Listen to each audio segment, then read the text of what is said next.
খালেদা জিয়া এখন চিকিৎসা গ্রহণ করতে পারছেন, সার্বক্ষণিক তদারকি করছেন তারেক রহমান। ব্রিফিংয়ে জানালেন ডাক্তার জাহিদ, গুজবে কান না দিয়ে ধৈর্য ধারণের আহ্বান। আল্লাহর অশেষ মেহেরবানিতে ডাক্তাররা যে চিকিৎসা দিচ্ছেন সেই চিকিৎসা উনি গ্রহণ করতে পারছেন। দীর্ঘ 6 বৎসর যাবৎ আপনারা আমাদেরকে সহযোগিতা করেছেন। খালেদা জিয়াকে অতি গুরুত্বপূর্ণ ব্যক্তি হিসেবে নিরাপত্তা দেওয়ার নির্দেশনা উপদেষ্টা পরিষদের। এসএসএফ মোতায়েন, তারেক রহমানের ফেরার ব্যাপারে এখনো জানানো হয়নি সরকারকে। উনি চাইলে ইস্যু হবে, কিন্তু এখনো চান নাই। আমার জানার মতো এখনো চান নাই। ওনার কাছে কোনো পাসপোর্ট আছে?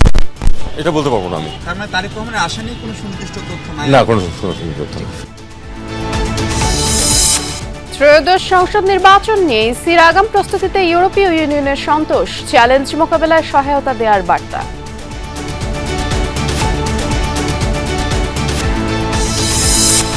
ফেসবুকে আওয়ামী পন্থীদের কয়েক হাজার ভুয়া পেজ দিয়ে আক্রমণ অব্যাহত। টার্গেট করে অনলাইনে চালানো হচ্ছে মব ভায়োলেন্স, ক্ষতির শিকার বিভিন্ন সংবাদ মাধ্যম।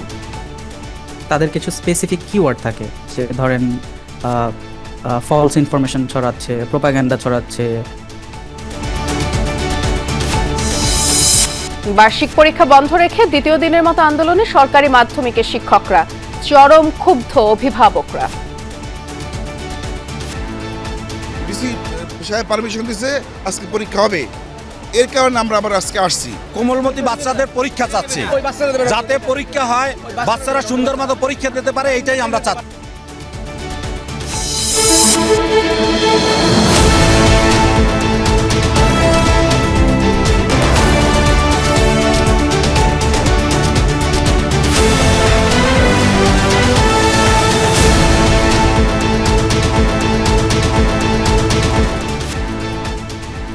শুভেচ্ছা, আমন্ত্রণ দুপুরে বাংলাদেশে। নুসরাত বৃষ্টির সাথে আছি। শিরোনামগুলো শুনছিলেন।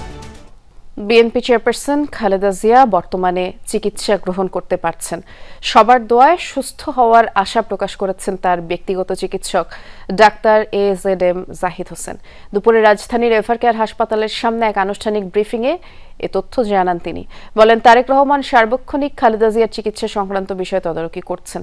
এ সময় দেশবাসীর কাছে দোয়া চান ডাক্তার জাহিদ। এছাড়াও কোনো ধরনের গুজবে কান না দেওয়ার অনুরোধ করে সবাইকে ধৈর্য ধরার আহ্বান জানান তিনি। এর আগে সোমবার খালেদা জিয়ার চিকিৎসায় 5 সদস্যের চীনা মেডিকেল টিম ঢাকায় পৌঁছেছে। উন্নত চিকিৎসার জন্য খালেদা জিয়াকে বিদেশে নেয়ার বিষয়টি প্রয়োজনে গঠিত মেডিকেল বোর্ড সিদ্ধান্ত নেবে বলেও জানান তিনি। আর বিদেশি চিকিৎসক দল খালেদা জিয়ার চিকিৎসার জন্য কাজ করছেন বলেও জানান জাহিদ। আজ যুক্তরাজ্য থেকে বিশেষজ্ঞ চিকিৎসক দল আসবে। প্রায় 1 সপ্তাহ ধরে রাজধানীর এভারকেয়ার হাসপাতালে চিকিৎসাধীন বিএনপি চেয়ারপারসন।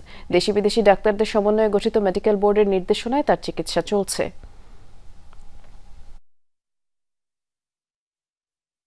আল্লাহর অশেষ মেহেরবানিতে ডাক্তাররা যে চিকিৎসা দিচ্ছেন সেই চিকিৎসা উনি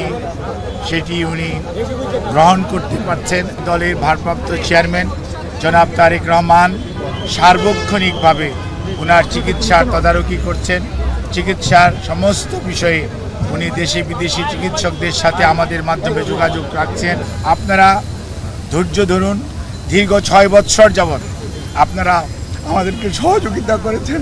ইনশাআল্লাহ আমরা এই যাত্রাও আপনাদের ভালোবাসা, আপনাদের সহযোগিতা এবং আল্লাহ রাব্বুল আলামিনের অশেষ মেহেরবানিতে আমরা আবারও আমাদের প্রাণপ্রিয় নেত্রী, দেশনেত্রী বেগম খালেদা জিয়াকে আজকে দেশের মানুষের যে অকৃত্রিম ভালোবাসার প্রতীক, সেটি আজকে প্রমাণিত। সেই লক্ষ্যেই আমরা আপনাদের সহযোগিতা চাই।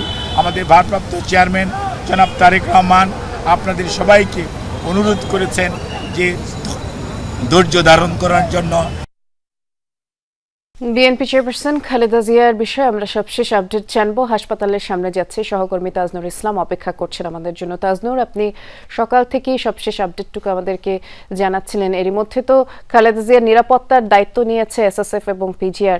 এভারকেয়ারের বাইরের চিত্র আপনি কেমন দেখছেন জানাবেন। জটলা এখনো রয়েছে এই অর্থে বলছি যে সকাল থেকে বিভিন্ন ইউনিটের নেতাকর্মীরা হাসপাতালের সামনে এসে ভিড় জমাচ্ছিলেন। তবে একটি চিত্র খুব স্পষ্ট যে গত 10 থেকে 15 মিনিটের মধ্যে পরিস্থিতি বেশ খানিকটা বদলেছে। কীরকম বদলেছে সেটি আমি ঠিক এই জায়গাটিতে দেখাতে চাই। ফটকের একদম বরাবর যে জায়গাটি সেটি পুরোপুরিভাবে একেবারে মানুষজনকে সরিয়ে দেওয়া হয়েছে এর মধ্যে। এমনকি সংবাদকর্মী যারা ঠিক সামনের এই জায়গাটিতে অবস্থান নিয়েছিলেন তাদেরকেও আসলে আরও খানিকটা পেছনের দিকে পাঠিয়ে দেওয়া হয়েছে এবং এসএস এবং পিজিআইয়ের একাধিক গাড়ি আমরা প্রবেশ করতে দেখেছি এখন থেকে আরও অন্তত 10 মিনিট আগে। একই সঙ্গে ঢাকা মেট্রোপলিটন পুলিশের 2টি ভ্যান প্রবেশ করেছে এবং সেই সমস্ত সদস্যরাও এখানে একদম স্ট্যান্ড বাই মুডে তারা দাঁড়িয়েছেন। সব মিলিয়ে নিরাপত্তা জোরদার করার কথা যেটি আমরা সকাল থেকে বলছিলাম সেই কথাটি এখন আরও বেশি করে বলার সুযোগ তৈরি হয়েছে এই কারণে যে এসএসএফ হাসপাতালের ভেতরে প্রবেশ করেছে। তার মানে যেটি দাঁড়াচ্ছে যে হাসপাতালের বাইরে এবং ভেতরে সব মিলিয়ে সার্বিক যে নিরাপত্তা বেষ্টনী সেটি ভীষণ রকম শক্তপোক্ত করা হয়েছে। তবে মানুষজন তো এই যেহেতু ওভারকেয়ার হাসপাতালের সামনে যে রাস্তাটি অত্যন্ত ব্যস্ত সড়ক, এখানে প্রচুর মানুষজন চলাচল করে, সুতরাং মানুষজন চলাচল সীমিতকরণ এরকম কোনো বিষয় নেই। তবে তাদেরকে মূল ফটক থেকে সরিয়ে দেওয়া হচ্ছে।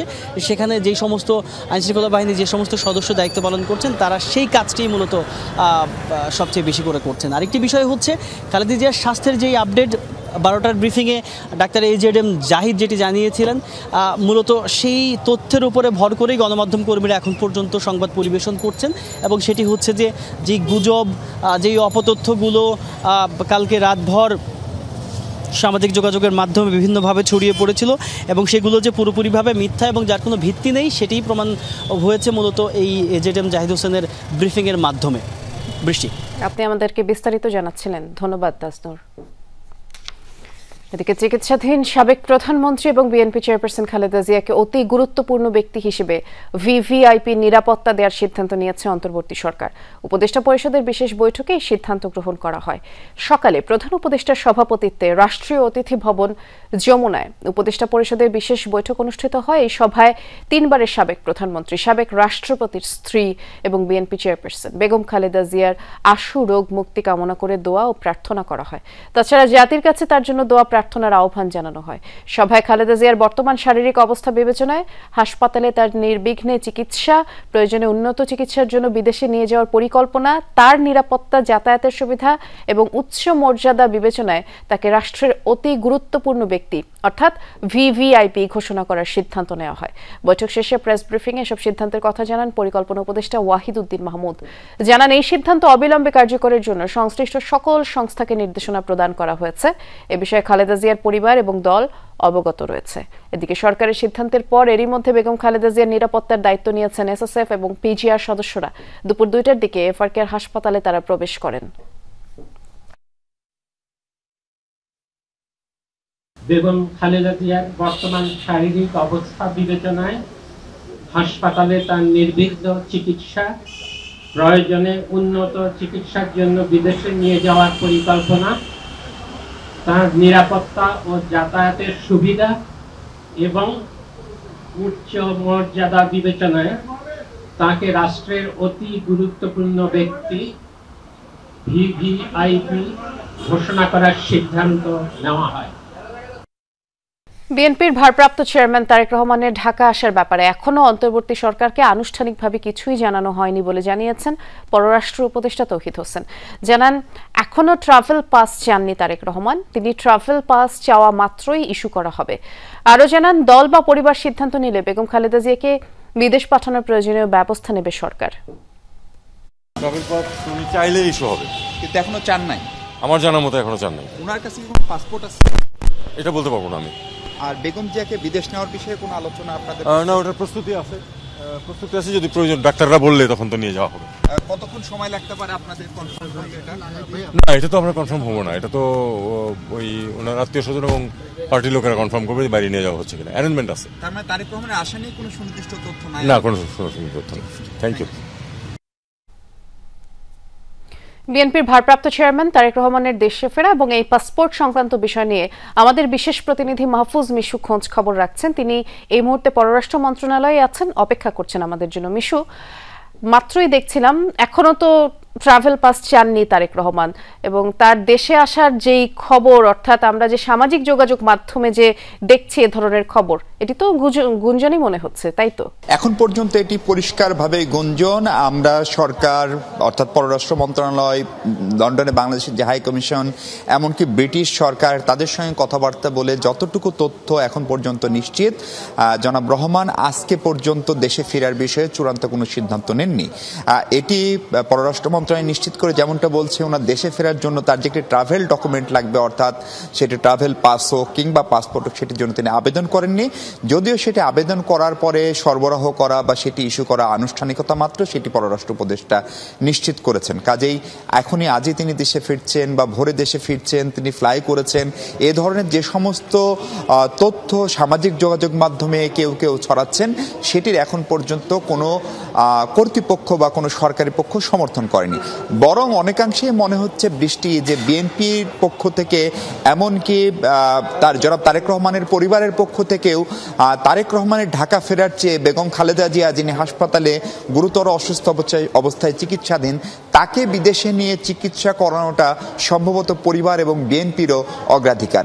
এটি বলছি এই কারণে যে এরই মধ্যে কিন্তু গতকালকে চীন থেকে যেরকম 5 জন চিকিৎসক এসেছেন, লন্ডন থেকে বেগম জিয়ার চিকিৎসা আগে যারা করেছেন সেই টিমের পরামর্শক্রমে 2 জন চিকিৎসক সম্ভবত ঢাকা চলে আসছেন। ফলে তারা তাকে পরিপূর্ণভাবে একটা কমপ্লিট চেক আপ করার পরে তারা সিদ্ধান্ত নেবেন যে পরবর্তী 72 ঘন্টা এমনকি 96 ঘন্টা অর্থাৎ 3 বা 4 দিনের ভিতরে তার শারীরিক পরিস্থিতি কোন দিকে যেতে পারে, সে অবস্থায় তিনি বিদেশে যাওয়ার মতো শারীরিক তার যে অবস্থা সেটিকে সমর্থন করে কিনা, করলে সেটিকে লন্ডন পর্যন্ত অর্থাৎ 12-13 ঘন্টার যে জার্নি সেটি করার মতো সক্ষম কিনা, যদি না হয় তাহলে 4 ঘন্টা বা 5 ঘন্টার জার্নি সিঙ্গাপুরে নেওয়া সম্ভব কিনা।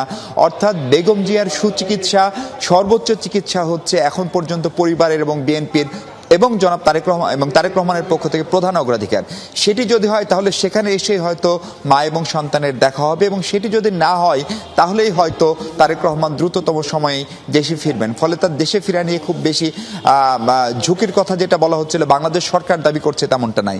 যেটি বলে রাখা ভালো, গত দু এক দিনে যে ডেভেলপমেন্ট, তাকে বিশেষ ভিভিআইপি মর্যাদা দেওয়া, সেই প্রোটোকল দেওয়া, এবং পররাষ্ট্র উপদেষ্টা বলছিলেন যে উনি যদি যাওয়ার সিদ্ধান্ত নেন, ওনার পরিবার নেন, তাহলে সরকার সেটি অ্যারেঞ্জমেন্ট করবে, সেটি ফ্যাসিলিটেট করবে। বৃষ্টি। বিশ্বের নানা প্রান্ত থেকে বেগম খালেদা জিয়ার সুস্থতার জন্য সহযোগিতা শুভকামনা জানানোয় জিয়া পরিবার ও বিএনপির পক্ষ থেকে সবার প্রতি আন্তরিক ধন্যবাদ জানিয়েছেন ভারপ্রাপ্ত চেয়ারম্যান তারেক রহমান। সকালে নিজের ভেরিফাইড ফেসবুক পেজ থেকে দেয়া পোস্টে তিনি বলেছেন যে বিভিন্ন দেশের নেতা, কূটনীতিক এবং বন্ধুরাও উদ্বেগ উৎকণ্ঠা জানিয়েছেন। পাশাপাশি বাংলাদেশের মানুষের অপরিসীম ভালোবাসা, দোয়া সবকিছু আবেগ অনুভূতিকে গভীরভাবে স্পর্শ করছে। জানান দেশবাসীর সম্মিলিত সমর্থনই জিয়া পরিবারের শক্তি ও প্রেরণার উৎস। খালেদা জিয়ার দ্রুত আরোগ্যের জন্য সবাই নিরন্তর দোয়া করছে, এমনটাও তিনি পোস্টে লিখেন। এই কঠিন সময়ে ঐক্য, সহমর্মিতা, সংহতির জন্য প্রতিটি মানুষের প্রতি অসীম কৃতজ্ঞতা প্রকাশ করেন তারেক রহমান। বিএনপির সিনিয়র যুগ্ম মহাসচিব রুহুল কবির রিজভী বলেছেন, বেগম খালেদা জিয়ার অসুস্থতায় শুধু বিএনপি নয়, সারা দেশের সাধারণ জনগণ গভীর উদ্বেগ, সমবেদনায় আক্রান্ত। মঙ্গলবার রাজধানীর শ্যামালুতে নিজ বাসভবনে কুরআন শরীফ খতম এবং সদকা হিসেবে ছাগল জবাই কার্যক্রম তত্ত্বাবধান করেন তিনি। আর এ সময় রিজভী বলেন, খালেদা জিয়া এদেশের মানুষের আস্থার প্রতীক। বহু সংকটময় সময় তিনি জনগণকে নেতৃত্ব দিয়েছেন, কিন্তু কখনোই দেশ ত্যাগ করেননি। আর নানা ষড়যন্ত্র তাকে দেশ থেকে সরিয়ে দিতে চাইলেও তিনি অদম্য মনোবল নিয়ে মানুষের পাশে থেকেছেন। এবং অনুষ্ঠানে ঢাকা মহানগর উত্তর বিএনপির যুগ্ম আহ্বায়ক কফিল উদ্দিন আহমেদের তত্ত্বাবধানে খালেদা জিয়ার রোগ মুক্তির আশায় 4টি ছাগল জবাই করে গরিব দুস্থদের মাঝে বিতরণ করা হয়।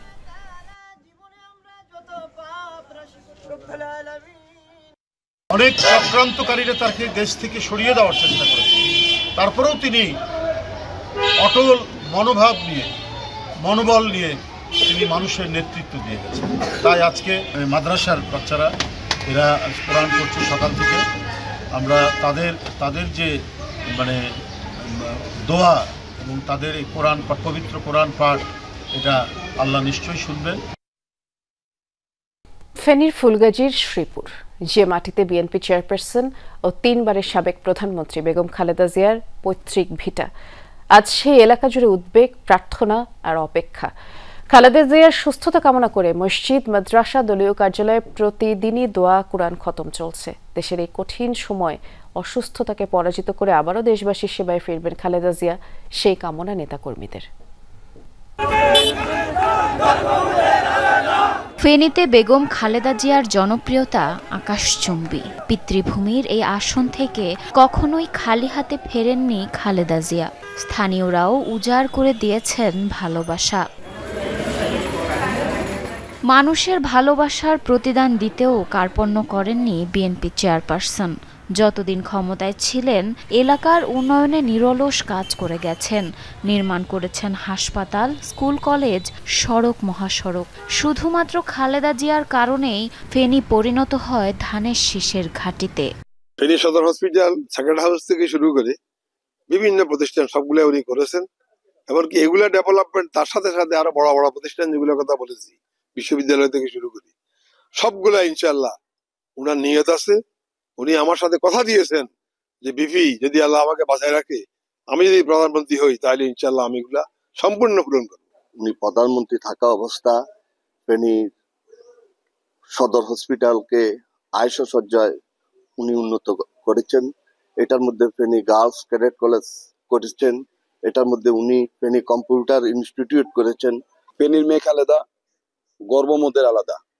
এই নিয়ে যেন বেগম খালেদা জিয়াকে নিয়ে আমরা বেঁচে থাকতে পারি, বেগম খালেদা জিয়াকে যেন আমাদের মাঝে রাখতে পারে, আল্লাহ রাখেন, আমরা এই আশাই করি। ফেনীর উন্নয়নের রূপকার খালেদা জিয়ার সুস্থতা কামনা করে মসজিদ, মাদ্রাসা ও দলীয় কার্যালয়ে প্রতিদিন চলছে দোয়া ও কোরআন খতম। দেশের এই কঠিন সময়ে অসুস্থতাকে পরাজিত করে আবারও দেশবাসীর সেবায় ফিরবেন খালেদা জিয়া, সেই কামনা নেতাকর্মীর। আমি আল্লাহর দরবারে মিরের সেরাই দোয়া করাইছি, দোয়া চাইছি ওলিদের কাছে, ওনার জন্য, সবের জন্য। সবাই কান্না ছাড়া কোনো হাইস নেই। সবাই বাংলাদেশের মানুষ, আমি মনে করি দল বদল নাই, সবাই এলে দুঃখ করে, সবাই এলে কান্না। 17 বছর অনেক কষ্ট দিছে, অনেক কষ্ট করছে রোগে এবং এই দেশের জনগণের জন্য রাজপথে আন্দোলনে অনেক কষ্ট করছে। এখন সুদিন আছে আর আমাদের নেত্রী অসুস্থ পড়ে গেছে, এই জন্য সারা দেশে সবাই কাঁদতে আছে। সময় ওনার জন্য আমাদের মন কাঁদে সবসময়, আমাদের না শুধু, এখানে গরিব দুঃখী জনতা সবার মন কাঁদতেছে। সবাই অনেকজনে দেখাইতে পারতেছে না, অন্ধকারে বসে বসে কান্না করতেছে। বেগম খালেদা জিয়ার স্মৃতিঘেরা ফেনীর শ্রীপুর মজুমদার বাড়ি। বিএনপির চেয়ারপারসনের স্মৃতিঘেরা বাড়িটি ঘিরে রয়েছে নেতাকর্মীদের আবেগ ভালোবাসা। বাড়িটি জুড়ে যেন খালেদা জিয়ার মমতার স্পর্শ। এখন পুরো বাড়িতে শুনশান নীরবতা। জারিন অর্নি, যমুনা নিউজ।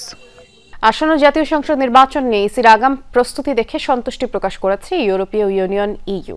প্রধান নির্বাচন কমিশনার এএমএম নাসির উদ্দিনের সাথে বৈঠক শেষে ইইউ রাষ্ট্রদূত মাইকেল মিলার জানান, বৈঠকে জুলাই চার্টার নিয়ে আলোচনা হয়েছে এবং ইইউ অনেককেই এবার নিয়োগ দিচ্ছে নির্বাচন পর্যবেক্ষক হিসেবে। জাতীয় নির্বাচন ও গণভোট নিয়ে চ্যালেঞ্জ মোকাবেলায় লজিস্টিক সাপোর্ট দেবে ইউরোপীয় জোট। বলেন, ইসির প্রস্তুতি ভালো, তবে নির্বাচনের নিরাপত্তা নিয়ে চ্যালেঞ্জ আছে। এছাড়াও সকালে মাইকেল মিলারের নেতৃত্বে ইইউ 4 সদস্যের প্রতিনিধি দল বৈঠক করে ইসির সাথে। দুপুরের পর সিইসির সাথে বৈঠকে বসেছে এনসিপির একটি প্রতিনিধি দল।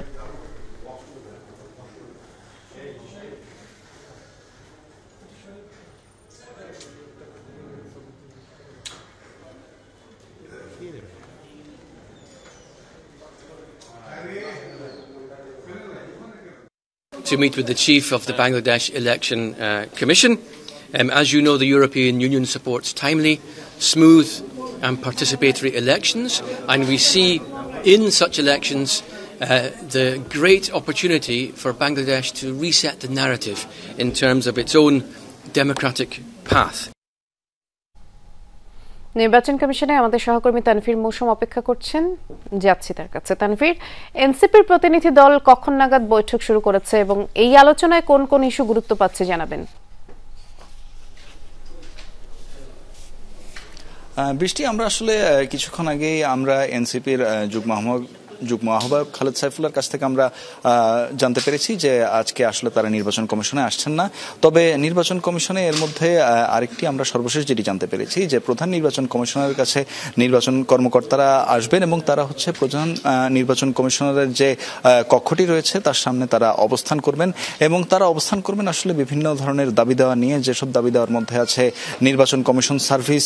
নির্বাচন সার্ভিস কমিশন গঠন করা, সেই দাবিটি তারা উত্থাপন করবেন। এছাড়া বিভিন্ন ধরনের ধরনের আপগ্রেডেশন সহ আরও তাদের বেশ কিছু তাদের পেশা সংশ্লিষ্ট বেশ কিছু দাবি দেওয়া নিয়ে তারা আজকে প্রধান নির্বাচন কমিশনের সাথে তারা দেখা করতে চান এবং তারা সিইসির রুমের সামনে তারা অবস্থান কর্মসূচি একটি ঘোষণা দিয়েছেন, সেটা আমরা জেনেছি। এর আগে আমরা দেখেছি যে ইউরোপীয় ইউনিয়নের একটি প্রতিনিধি দল 4 সদস্যের একটি প্রতিনিধি দল সকালে এসেছিল। পূর্বের শিডিউল যেটি ছিল সেই অনুযায়ী আসলে 11টার সময় সিইসির সাথে এই ইউরোপীয় ইউনিয়নের যে প্রতিনিধি দল তাদের বৈঠকটি হওয়ার কথা ছিল, সেটি হয়েছে। সেটি নির্ধারিত শিডিউলের মিনিট 10 আগেই তাদের বৈঠকটি শুরু হয়। এরপর আমরা আসলে বেশ কিছুক্ষণ ধরে অপেক্ষা ছিলাম, তবে আজকে 12টার পরও আসলে বেশ কিছুটা সময় পেরিয়ে যাওয়ার পর পরবর্তীতে এনসিপির তরফ থেকে আসলে জানানো হয়েছে যে আজকে তারা এই যে নির্বাচন কমিশনে সিইসির সাথে আসলে বৈঠক করতে আসছেন না। এবং এর মধ্যে আমরা দেখেছি যে ইউর প্রতিনিধি দলের পক্ষ থেকে আসলে আর্থার মিলার তিনি কিন্তু আসলে গণভোট এবং জুলাই চার্টার নিয়ে কথা বলেছেন এবং কথা বলেছেন হচ্ছে এই নতুন প্রজন্ম, বাংলাদেশের যে তরুণ প্রজন্ম আছে তারা যে আসলে আগে ভোট দিতে পারেনি সে বিষয়টি কিন্তু তিনি সাংবাদিকদের সাথে এই বিষয়ে আলোচনা করেছিলেন। বৃষ্টি, বেশ কিছু বিষয় নিয়ে আপনি বিস্তারিত আমাদেরকে জানাচ্ছিলেন, ধন্যবাদ তানফির। 5 দফা দাবি আদায়ে বরিশালে বিভাগীয় সমাবেশ করছে ইসলামী ও সমমনা 8 দল। সেখানে আমাদের সহকর্মী কাউসার হোসেন অপেক্ষা করছেন। কাউসার, সমাবেশে দলগুলোর নেতারা কি বলছেন, নেতাকর্মীদের উপস্থিতি আপনি কেমন দেখছেন সেটিও জানতে চাই। পরে দুপুর 2টা থেকে আনুষ্ঠানিকভাবে ইসলামী যে 8 দলের যে সম্মেলন রয়েছে সেটি শুরু হয়েছে এবং এখানে আজকের সমাবেশে প্রধান অতিথি হিসাবে থাকবেন চরমোনাই পীর ইসলামী আন্দোলন বাংলাদেশের যিনি আমির রয়েছেন মুফতি সৈয়দ মোহাম্মদ রেজাউল করিম এবং সভাপতিত্ব করবেন জামায়াতে ইসলামের নায়েবে আমির মুজিবুর রহমান। এবং গতকাল খুলনার সমাবেশে জামায়াতে ইসলামের আমির ছিলেন, কিন্তু আজকে আমির বরিশালের সমাবেশে নেই। এবং তাদের যে মূল দাবি যে জুলাই জাতীয় সনদ বাস্তবায়নের আদেশ জারি এবং উক্ত আদেশের উপর গণভোট আয়োজন সহ 5 দফা বাস্তবায়নের যে দাবি, সেই দাবির পক্ষেই দেশের সবগুলো বিভাগীয় শহরে ইসলামী সমমনা যে 8 দল সমাবেশ করবে এবং সেই ধারাবাহিক কর্মসূচির অংশ হিসেবে আজ বরিশাল বেলস পার্ক মাঠে আয়োজন করা হয়েছে। 8 দলের নেতৃবৃন্দর পাশাপাশি কিন্তু নেতাকর্মীরা রয়েছে এবং যারা জুলাইয়ে শহীদ হয়েছিলেন সেই শহীদ পরিবারের সদস্যরাও কিন্তু এই সমাবেশ স্থলে রয়েছে এবং তারা বক্তব্য দিয়েছেন এবং তাদের বক্তব্যে কিন্তু তারা জুলাই আন্দোলনে যারা নিহত হয়েছেন তাদের বিচারের দাবি জানিয়েছেন এবং বিচারের বাস্তবায়নের দাবি জানিয়েছেন। এবং যারা নেতৃবৃন্দ এখন বক্তব্য রাখছেন তারা হলো 8 দলের যারা স্থানীয় নেতৃবৃন্দ রয়েছেন তারা এই মুহূর্তে বক্তব্য রাখছেন এবং এরপরেই কিন্তু যারা কেন্দ্রীয় নেতৃবৃন্দ আছেন তারা বক্তব্য রাখবেন এবং তারা তাদের নেতা কর্মীদের উদ্দেশ্যে দিক নির্দেশনামূলক বক্তব্য দিবেন। বিস্তারিত জানাচ্ছিলেন কাউসার, ধন্যবাদ জানাচ্ছি আপনাকে। সামাজিকভাবে কোণঠাসা হয়ে এখন অনলাইনে সক্রিয় থাকার চেষ্টা করছে আওয়ামী লীগ। নানা ফেক পেজ অ্যাকাউন্ট খুলে এখন আওয়ামী বট বাহিনী চালাচ্ছে অনলাইন মব। ভাইরাসের মতো ছড়িয়ে পড়া এসব ফেক পেজ এবং অ্যাকাউন্টের কারণে ক্ষতিগ্রস্ত হচ্ছে দেশীয় বিভিন্ন সংবাদ মাধ্যম। কিভাবে অনলাইনে জেগে থাকার প্রচেষ্টায় আওয়ামী লীগ কিভাবেই বা পরিচালিত হচ্ছে সব পেজ, জানবো সুমাইয়া ঐশীর রিপোর্টে। রাজপথে ক্ষণিকের ঝটিকা মহড়া, কর্মফলে নির্বাসিত জীবন আর মুখ লুকিয়ে স্লোগান, এই হচ্ছে বর্তমানে আওয়ামী লীগের সামাজিক ও রাজনৈতিক অবস্থান। সশরীরে জনগণের মুখোমুখি হওয়ার সুযোগ হারিয়েছে দলটি, তাই এখন মুখ লুকিয়ে অনলাইনে চলছে গুপ্ত হামলা বা অপারেশন অনলাইন মব। কি এই অনলাইন মব, তা জানতে গেলে নজর দিতে হবে ডিসমিস ল্যাবের একটি প্রতিবেদনে। 30 নভেম্বর প্রকাশিত এই প্রতিবেদনে বিশ্লেষণ করা হয়েছে আওয়ামীপন্থী প্রায় 1000 ফেক পেজ এবং অ্যাকাউন্টের রহস্যজনক কার্যক্রম। আওয়ামী লীগ বিরোধী যে কোনো সংবাদ বা সোশ্যাল পোস্ট পেলেই এসব অ্যাকাউন্ট থেকে একযোগে আক্রমণ করা হচ্ছে। এমন কয়েক হাজার অ্যাকাউন্টের মধ্যে এবার একটি অ্যাকাউন্টের অ্যাক্টিভিটি দেখা যাক।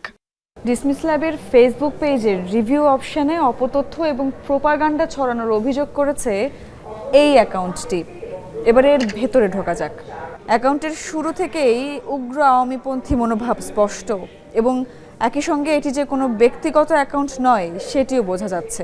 এমন আরও হাজারো ফেসবুক পেজ এবং অ্যাকাউন্টের খোঁজ পেয়েছে ডিসমিস ল্যাব, যেগুলো ডিজিটাল মব চালাচ্ছে দেশীয় মিডিয়া এবং বিভিন্ন অ্যাকাউন্টে। কিছু অ্যাকাউন্ট রং চড়ানো ভারতীয় সংবাদ মাধ্যমে পজিটিভ রিভিউ দিচ্ছে, একই অ্যাকাউন্ট আবার দেশীয় বিভিন্ন সংবাদ মাধ্যমে দিচ্ছে নেগেটিভ রিভিউ। অনলাইন মবের এমন আরও উদ্বেগজনক তথ্য পেয়েছে ডিসমিস ল্যাব। এ সংক্রান্ত রিসার্চ টিমের সদস্য রাশো জানালেন, এসব অ্যাকাউন্ট থেকে দিনে সুনির্দিষ্ট একটি সময়ে কমেন্টগুলো করা হচ্ছে, ব্যবহার করা হচ্ছে নির্দিষ্ট কিছু কিওয়ার্ডও।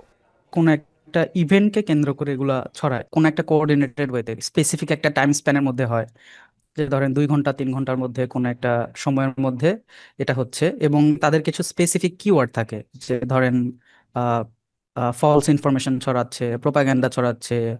আওয়ামীপন্থী এসব ফেক পেজের একটা বড় অংশ বিভিন্ন খাবার এমনকি মশলার নামেও খোলা হয়েছে। সুনির্দিষ্ট কিছু রাজনৈতিক দলের নামে স্যাটায়ার পেজও খোলা হয়েছে, যেখানে ওই দল সম্পর্কে নানান অপতথ্য ও মিম ছড়িয়ে দেয়া হচ্ছে। ফলে নেট দুনিয়ায় তৈরি হয়েছে একরকম বিশৃঙ্খলা। হতে পারে গণমাধ্যম বা কোনো সিওসিও একটা প্রতিষ্ঠান বা ধরেন পলিটিক্যাল যারা বিশ্লেষণ করে তাদের পেজে যাচ্ছে। সাধারণত আমি যখন নেগেটিভ কমেন্ট দেখবো, আমি যদি সাধারণ ইউজার হয়ে থাকি বা ফর দ্য ফার্স্ট টাইম আমি কোনো একটা পেজে যাচ্ছি, তখন ওইটা থেকেই কিন্তু আমার মধ্যে একটা মতামত তৈরি করে ফেলে নিজের মধ্যে, লাইক যে এই পেজটা নিয়ে এরকম বলা হচ্ছে, নেতিবাচক বলা হচ্ছে, তার মানে মনে হয় পেজটা সঠিক নয়। এগুলোকে চ্যালেঞ্জ করে আবার তৈরি হয়েছে পাল্টাপাল্টি আরও কিছু পেজ। আওয়ামী বট অ্যাকাউন্টগুলো ভাইরাসের মতো ছড়িয়ে পড়ছে সব জায়গায়। এখনই ব্যবস্থা না নিলে অনলাইন মহামারী হয়ে ফিরতে পারে বট অ্যাকাউন্টগুলো। সুমাইয়া ঐশী, যমুনা নিউজ, ঢাকা। 4 দফা দাবিতে পূর্ণ দিবস কর্মবিরতি পালন করছেন দেশের সরকারি মাধ্যমিক বিদ্যালয়ের সহকারী শিক্ষকরা। এতে আজকের বার্ষিক পরীক্ষা স্থগিত। সহকারী শিক্ষকদের পদটি নবম গ্রেডের বিসিএস ক্যাডারভুক্ত করা, বেতন ভাতা সংক্রান্ত বিষয়াদি সহ 4 দফা দাবিতে এর আগে রোববার অবস্থান কর্মসূচি পালন করেন আন্দোলনকারীরা। এরপরে ঘোষণা দেন পূর্ণ দিবস কর্মবিরতি পালনের। এদিকে চলমান বার্ষিক পরীক্ষার মধ্যে শিক্ষকদের কর্মবিরতি কর্মসূচিতে ক্ষোভ জানিয়েছেন অভিভাবকরা। আন্দোলনরত শিক্ষকরা বলছেন, দাবি আদায় হলে স্থগিত পরীক্ষাগুলো সাপ্তাহিক ছুটির দিনে নেওয়া হবে। এদিকে 11তম গ্রেডে বেতন ভাতা নির্ধারণ সহ 3 দফা দাবিতে কর্মবিরতি পালন করছেন সরকারি প্রাথমিক বিদ্যালয়ের সহকারী শিক্ষকদের একাংশ। তবে বরিশাল, নওগাঁ, সুনামগঞ্জ, খুলনা সহ বিভিন্ন জেলায় খাতা কলমে কর্মবিরতি পালন করলেও বিদ্যালয়গুলোতে নিয়মমাফিক বার্ষিক পরীক্ষা চলছে। তো ওনারা আমাদেরকে পূর্ব নির্দেশনা বলতে কিছুই দেয়নি যে এক্সাম হবে না বা এরকম কিছু। আমরা গতকালকে এসেও ঘুরে গিয়েছি। আমরা কোমলমতি বাচ্চাদের পরীক্ষা চাচ্ছি, যাতে পরীক্ষা হয়, বাচ্চারা সুন্দর মতো পরীক্ষা দিতে পারে, এইটাই আমরা চাচ্ছি। ডিসি সাহেব পারমিশন দিয়েছে আজকে পরীক্ষা হবে, এর কারণে আমরা আবার আজকে আসছি। আসার পর এখানে যে বিশৃঙ্খলা পরিস্থিতি তৈরি হচ্ছে, আমাদের 4 দফা দাবি রয়েছে। প্রথমত আমাদের এন্ট্রি পদ দিতে হবে। মাদারীপুরের শিবচরে ঢাকা ভাঙা এক্সপ্রেসওয়েতে বাস ট্রাক সংঘর্ষে 3 জন নিহত হয়েছেন, অন্তত 15 জন আহত হয়েছেন। সকাল 9:15টার দিকে আড়িয়াল খান নদের সেতুর উপরে এই ঘটনা ঘটে। হাইওয়ে পুলিশ জানায়, ঢাকা থেকে ভাঙাগামী ওয়েলকাম পরিবহনের বাসটি ট্রাকের পেছনে সজোরে ধাক্কা দেয়।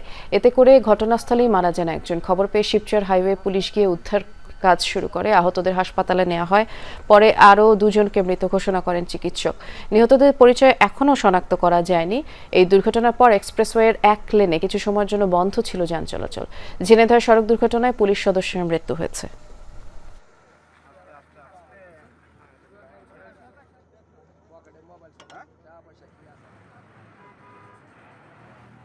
দিক দিয়ে রাস্তার উপর দিয়ে আমি যাওয়া দিচ্ছি পরে দেখি 4টা গাড়ি একসাথে আসতেছে। আসার পরে গাড়িটা এখানে রাখা ছিল, মারিয়ে দিছে। মারার পরে দেখি 3 জন মারা গেছে। সকালবেলা একটু আগে বাসার থেকে বের হয়ে শুনি যে আড়িয়াল খান ব্রিজের উপরে অ্যাক্সিডেন্ট হয়েছে। তো সাথে সাথে দৌড়ে চলে আসি ব্রিজের উপরে, যে ঘটনাস্থলে এসে দেখি যে একজনের লাশ পড়ে রয়েছে। দেশের সীমানা পেরিয়ে সেনাবাহিনী বহির্বিশ্বেও উল্লেখযোগ্য অবদান রেখে চলেছে, এমনটা জানিয়েছেন সেনাপ্রধান জেনারেল ওয়াকারুজ্জামান। সকালে চট্টগ্রামের ভাটিয়ারীর মিলিটারি একাডেমিতে শীতকালীন রাষ্ট্রপতি কুচকাওয়াজে প্রধান অতিথি ছিলেন সেনাপ্রধান। এ সময় নবীন ক্যাডেট অফিসারদের 21 শতাব্দীর চ্যালেঞ্জ মোকাবেলায় প্রস্তুত থাকার আহ্বান জানান তিনি। জেনারেল ওয়াকারুজ্জামান বলেন, মাতৃভূমির সার্বভৌমত্ব রক্ষাই হবে নবীনদের প্রধান ও একমাত্র দায়িত্ব। সততা ও সত্যবাদিতার সাথে পেশাগত দায়িত্ব পালনের আহ্বান জানান সেনাপ্রধান। এর আগে কুচকাওয়াজ পরিদর্শন সালাম গ্রহণ করেন তিনি। পরে প্রশিক্ষণে কৃতিত্বপূর্ণ অবদানের জন্য আজমাইন ইশরাককে সোর্ড অফ অনার প্রদান করেন সেনাপ্রধান। তোমাদের কাছে আমার প্রত্যাশা এই যে নেতৃত্বের সর্বোচ্চ গুণাবলী যেমন সততা, সত্যবাদিতা, কর্তব্যনিষ্ঠা এবং কঠোর পরিশ্রম দ্বারা সেনাবাহিনীর উপর অর্পিত সকল দায়িত্ব তোমরা অত্যন্ত আন্তরিকতা এবং পেশাদারিত্বের সাথে পালন করবে। তোমাদেরকে যে কোনো ধরনের চ্যালেঞ্জ গ্রহণের জন্য সর্বদা প্রস্তুত থাকতে হবে। বিএনপির ভারপ্রাপ্ত চেয়ারম্যান তারেক রহমানকে নিরাপত্তা দিতে প্রস্তুত অন্তর্বর্তী সরকার। প্রয়োজনে তাকে বিশেষ নিরাপত্তা দেওয়া হবে বলে জানিয়েছেন স্বরাষ্ট্র উপদেষ্টা জাহাঙ্গীর আলম চৌধুরী। দুপুরে সচিবালয়ে আইন শৃঙ্খলা সংক্রান্ত কোর কমিটির বৈঠক শেষে ব্রিফিংয়ে এই তথ্য জানান তিনি। বলেন, দেশে কারো কোনো নিরাপত্তা শঙ্কা নেই, সবার নিরাপত্তা দিতে প্রস্তুত আছে স্বরাষ্ট্র মন্ত্রণালয়। এছাড়া উপদেষ্টা আরও জানান, বৈঠকে জাতীয় সংসদ নির্বাচনে কতগুলো ঝুঁকিপূর্ণ কেন্দ্র আছে সে বিষয়ে আলোচনা হয়েছে, তবে চূড়ান্ত হয়নি। বডি ক্যামেরা কতগুলো কেনা হবে সে বিষয়ে পরবর্তীতে জানানো হবে। আরও জানান, বিডিআর হত্যাকাণ্ডের তদন্ত কমিশনের প্রতিবেদন গুরুত্ব সহকারে দেখা হচ্ছে, ভালো সুপারিশ বাস্তবায়ন করা হবে বলেও জানান স্বরাষ্ট্র উপদেষ্টা। বাংলাদেশে কারো কোনো নিরাপত্তার কোনো শঙ্কা নেই, আমরা সবার জন্যই প্রস্তুত। স্বরাষ্ট্র মন্ত্রণালয় সবার জন্য প্রস্তুত আছে এবং স্পেশালি যাদের জন্য দরকার তাদের জন্য স্পেশাল যেটা দেওয়ার দরকার এটার জন্য আমরা প্রস্তুত আছি। আজ থেকে শাহজালাল বিজ্ঞান ও প্রযুক্তি বিশ্ববিদ্যালয় কেন্দ্রীয় ছাত্র সংসদ শাকসু নির্বাচনের মনোনয়ন ফর্ম বিতরণ শুরু হয়েছে। সকাল 10টা থেকে শুরু হওয়া কার্যক্রম বিকেল 3টা পর্যন্ত চলবে। আগামীকাল মনোনয়নপত্র সংগ্রহের শেষ দিন আর 4 ডিসেম্বর মনোনয়নপত্র জমাদানের শেষ দিন। মনোনয়নপত্র প্রত্যাহার করা যাবে 9 ডিসেম্বর পর্যন্ত। প্রায় 28 বছর পর হওয়া এই নির্বাচনে কেন্দ্রীয় সংসদে 23টি, হল সংসদে 9টি পদে নির্বাচন অনুষ্ঠিত হবে। 20 জানুয়ারি ছাত্র সংসদ নির্বাচন অনুষ্ঠিত হওয়ার কথা।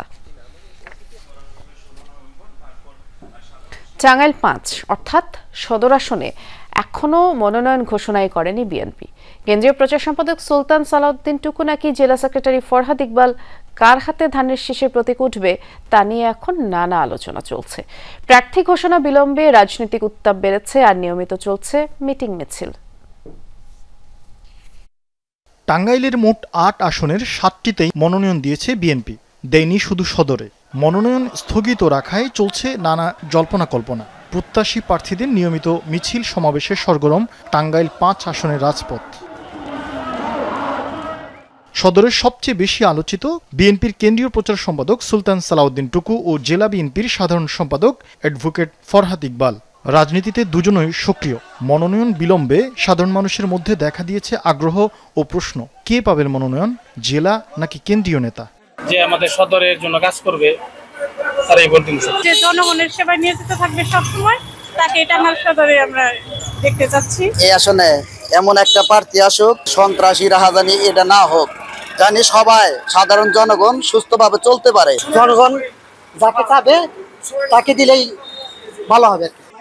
টুকু সমর্থকদের আশা, কেন্দ্রীয় এই নেতার হাতেই যাবে ধানের শীষ। যুবদল কেন্দ্রীয় কমিটির সাবেক সভাপতির ছোট থেকে বেড়ে ওঠা সদরেই তিনি বলেন, যে সিদ্ধান্তই আসুক তা এখানকার মানুষের ভালোর জন্যই আসবে। ঢাকার পাশে টাঙ্গাইল, উন্নয়নের ছোঁয়া নেই। উন্নয়নের দিক দিয়ে আমি সর্বোচ্চ উন্নয়ন করবো ইনশাল্লাহ। আগামী দিনে এই ধানের শীষ টাঙ্গাইল সদরে ব্যাপারে ওনারা আমার ব্যাপারে চিন্তা করবে আশা করি। অন্যদিকে ফরহাদ সমর্থকদের মতে ঘরের ছেলেকে মনোনয়ন দিয়ে সঠিক সিদ্ধান্ত নেবে দল। যে সদরের জনগণ সদরের ছেলেকে চায় এবং এখানে তারা স্থানীয় প্রার্থী চায়। আপনারা জানেন 54 বছরের ইতিহাসে টাঙ্গাইল সদরে বাইরের কোনো প্রার্থী নির্বাচিত হতে পারে নাই। আমরা যেই মনোনয়ন পাবো আমরা ধানের শীষে ভোট দেবো। এখানে ব্যক্তি আমরা প্রচারণা করলেও কিন্তু আমাদের মুখ্য উদ্দেশ্য ধানের শীষ। এই আসনের সাবেক এমপি অবসরপ্রাপ্ত মেজর জেনারেল মাহমুদুল হাসান অসুস্থতাজনিত কারণে এবার মনোনয়ন ফরম নেননি। ফলে টাঙ্গাইল 5 আসনের মানুষ এখন অপেক্ষায়। সদর আসনে বিএনপি যাকে মনোনয়ন দিবে তাকে লড়তে হতে পারে জামায়াতের প্রাথমিক মনোনয়ন পাওয়া জেলা আমির আহসান হাবিব মাসুদ ও এনসিপির সম্ভাব্য প্রার্থী জেলা সাধারণ সম্পাদক মাসুদুর রহমান রাসেলের সঙ্গে। শরীফ ফারুকি, যমুনা নিউজ। টঙ্গীর তুরাগ নদীর তীরে আখেরি মোনাজাতের মধ্য দিয়ে শেষ হলো তাবলিগ জামাতের শুরায়ে নিজামের অধীনে আয়োজিত 5 দিনব্যাপী পুরানাদের জোর ইজতেমা। সকাল 9টার দিকে মোনাজাত অনুষ্ঠিত হয়। মোনাজাত পরিচালনা করেন পাকিস্তানের মাওলানা আহমেদ বাটলা। আমিন আমিন ধ্বনিতে কম্পিত হতে থাকে টঙ্গী ময়দান। গত 28 নভেম্বর শুরু হওয়া জোর ইজতেমায় ঢাকা, গাজীপুর সহ আশপাশের জেলায় বহু মুসল্লি অংশ নেন। শুরায়ে নিজামের মিডিয়া সমন্বয়ক হাবিবুল্লাহ রায়হান জানান, এবারের জোর ইজতেমায় পাকিস্তান, ভারত, সৌদি আরব সহ 27টি দেশ থেকে 732 জন বিদেশি মেহমান অংশ নেন। ইজতেমা চলাকালে মোট 6 জন মুসল্লির মৃত্যু হয়েছে। এদিকে রীতি অনুযায়ী জোর ইজতেমার 40 দিন পর বিশ্ব ইজতেমা অনুষ্ঠিত হওয়ার কথা থাকলেও এবার আর তা হচ্ছে না। সরকারি সিদ্ধান্ত অনুযায়ী জাতীয় নির্বাচনের পরে বিশ্ব ইজতেমা অনুষ্ঠিত হতে পারে বলে জানান আয়োজকরা।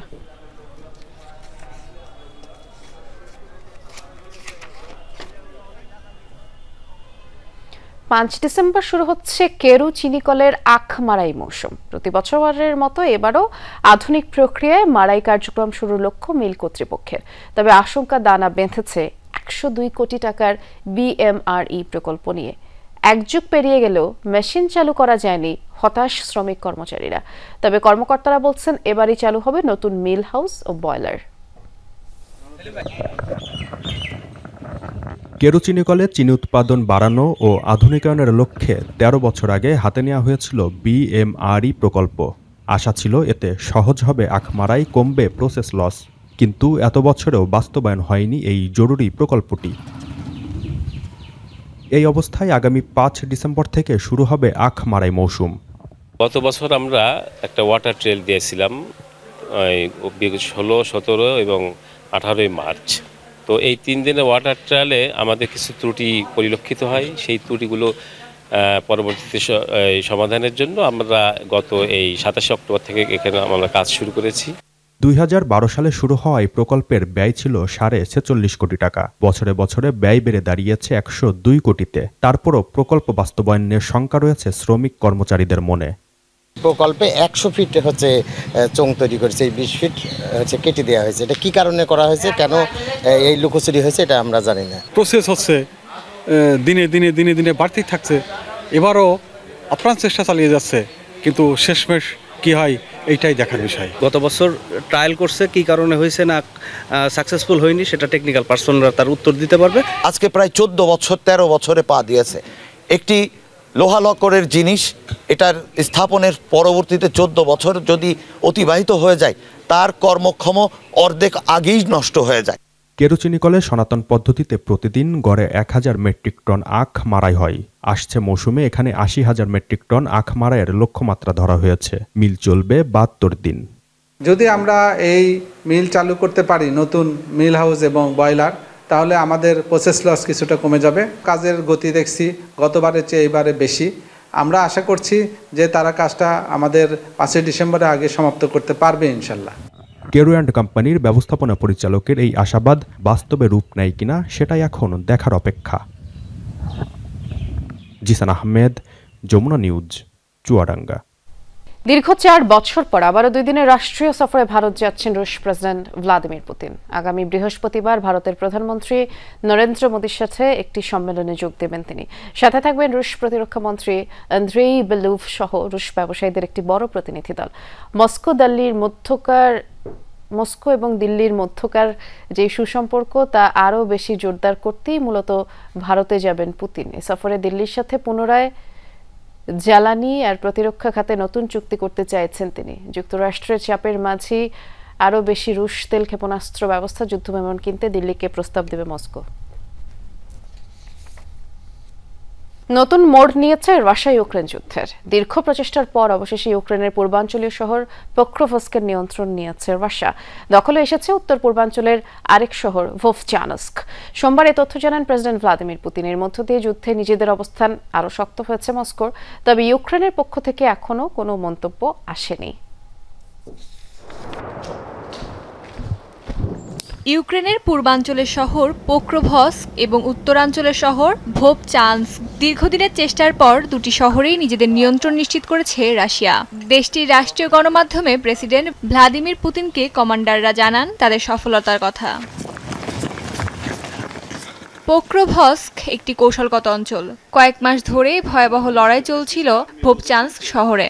রাশিয়ার দাবি শহর দুটি দখলের মাধ্যমে যুদ্ধে অবস্থান আরও শক্ত হবে তাদের। সোমবার এক সংবাদ সম্মেলনে বিষয়টি নিশ্চিত করেছেন প্রেসিডেন্ট পুতিন। এ সময় শহর দুটি দখলের গুরুত্ব নিয়েও আলোচনা করেন তিনি। আমরা পোক্রোভস্ক ও ভোভচানস্ক শহর দুটি দখল করেছি। এটি খুবই গুরুত্বপূর্ণ। বিশেষ সামরিক অভিযানের শুরুতে আমরা যে কাজগুলি প্রাথমিকভাবে নির্ধারণ করেছিলাম সেগুলো করতে সুবিধা হবে এবার। দিমিত্রভেও শত্রু ইউনিটগুলোকে ধ্বংস করে চলেছে আমাদের সৈন্যরা। শহর দুটি দখলের ব্যাপারে ইউক্রেনের পক্ষ থেকে এখনো কোনো মন্তব্য আসেনি। এখনো প্রতিরোধ এবং পুনরুদ্ধারের চেষ্টা চালিয়ে যাচ্ছে তারা। তবে রাশিয়ার এই দখলদারিত্বে উদ্বিগ্ন পশ্চিমা বিশ্ব। শান্তি আলোচনার উদ্যোগ চললেও যুদ্ধ থামার কোনো লক্ষণ দেখা যাচ্ছে না এখনো। অস্মিতা বিশ্বাস, যমুনা নিউজ। ছোট শহর হলেও রাশিয়া ইউক্রেনের দীর্ঘ যুদ্ধের যেন কেন্দ্রবিন্দুতে পরিণত হয়েছিল পোক্রোভস্ক। পূর্ব ইউক্রেনের প্রবেশদ্বার বিবেচিত অঞ্চলটি ছিল জেলেন্সকি বাহিনীর প্রধান সরবরাহ রুট, যা গুরুত্বপূর্ণ রেলপথের উপর অবস্থিত। সংযোগ রয়েছে অন্যান্য সামরিক কেন্দ্রের সাথেও। পোক্রোভস্ক দখলের ফলে পুরো দনবাস অঞ্চল নিয়ন্ত্রণে নেওয়া আরো সহজ হবে মস্কোর জন্য, এমনটাই বলছে বিশ্লেষকরা। পূর্ব ইউক্রেনের মাত্র ৩০ বর্গ কিলোমিটারের এক শহর পোক্রোভস্ক ছোট হলেও প্রায় ৪ বছর ধরে চলা যুদ্ধে সামরিকভাবে অত্যন্ত গুরুত্বপূর্ণ অঞ্চলটি। পূর্ব ইউক্রেনের প্রবেশের দরজা হিসেবে বিবেচিত হয় এই শহর। এর উপর দিয়েই কৌশলগত গুরুত্বপূর্ণ দোনেৎস্ক ও লুহান্স্ক শহরে মেলে প্রবেশাধিকার। এই পথেই অঞ্চলটির প্রধান সামরিক সরবরাহ রুট এবং রেলওয়ে কেন্দ্র, যা অন্যান্য সামরিক ঘাঁটির সাথে সংযুক্ত।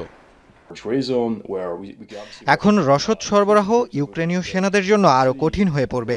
অঞ্চলটির দখল নেওয়া মানে হলো রাশিয়ার সেনারা এই সমস্ত অঞ্চলে প্রবেশ করতে পারবে, অর্থাৎ ইউক্রেনীয় বাহিনীর পক্ষে প্রতিরক্ষা ক্রমশ কঠিন হয়ে উঠবে। পোক্রোভস্ক হাতছাড়া হলে শুধু সাপ্লাই রুটই নয়, ইউক্রেনের দখলে থাকা আশপাশের আরও বেশ কয়েকটি শহরও পড়বে নিরাপত্তা হুমকিতে। ঘিরে ফেলা সম্ভব হবে ইউক্রেনীয় সেনাদের। বিশ্লেষকরা বলছেন এতে কৃষ্ণ সাগরে প্রবেশ করা আরও সহজ হবে রুশ বাহিনীর। কৌশলগত কারণে পোক্রোভস্ক অত্যন্ত গুরুত্বপূর্ণ। এখানেই ইউক্রেনের কমান্ড এবং কন্ট্রোলের কেন্দ্রস্থল অবস্থিত, যার আওতায় ফ্রন্টলাইনের বেশিরভাগ অঞ্চল পড়ে।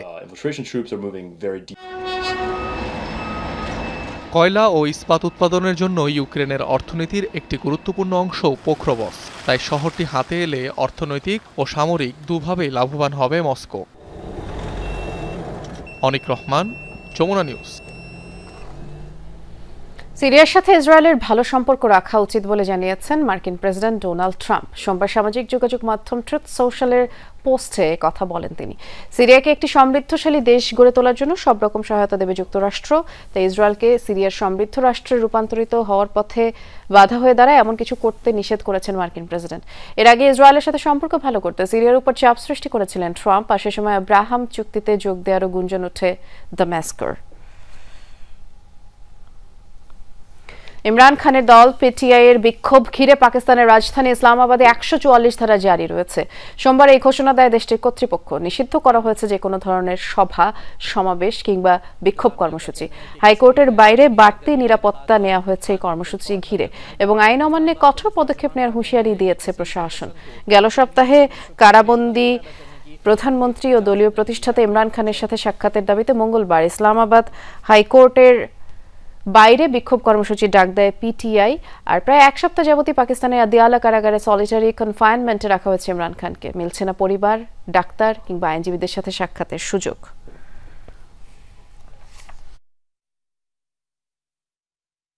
সুদানের বাবানুসা শহরের পূর্ণ নিয়ন্ত্রণ নিয়েছে দেশটির আধা সামরিক বাহিনী আরএসএফ। সোমবার সামাজিক মাধ্যমে প্রকাশিত এক ভিডিওতে আরএসএফ সদস্যদের গুলি ছুড়ে উল্লাস করতে দেখা যায়। বাবানুসায় অবস্থিত সুদান সেনাবাহিনীর ২২তম এসএএফ ইনফ্যান্ট্রি ডিভিশনের প্রধান ফটকের সামনে ধারণ করা হয় এই ভিডিও। সুদানের পশ্চিম কর্দোফান রাজ্যের তেল সমৃদ্ধ এই বাবানুসা এলাকাতেই রয়েছে দেশটির গুরুত্বপূর্ণ পরিবহন কেন্দ্র। আরএসএফ সুদান সেনাবাহিনীর মধ্যে ৩ বছর ধরে চলমান যুদ্ধে সবশেষ এখানেই যুদ্ধে জড়ায় দুপক্ষ। আর এই ছিল দুপুরে বাংলাদেশ আয়োজনে। সাথে থাকার জন্য ধন্যবাদ সবাইকে।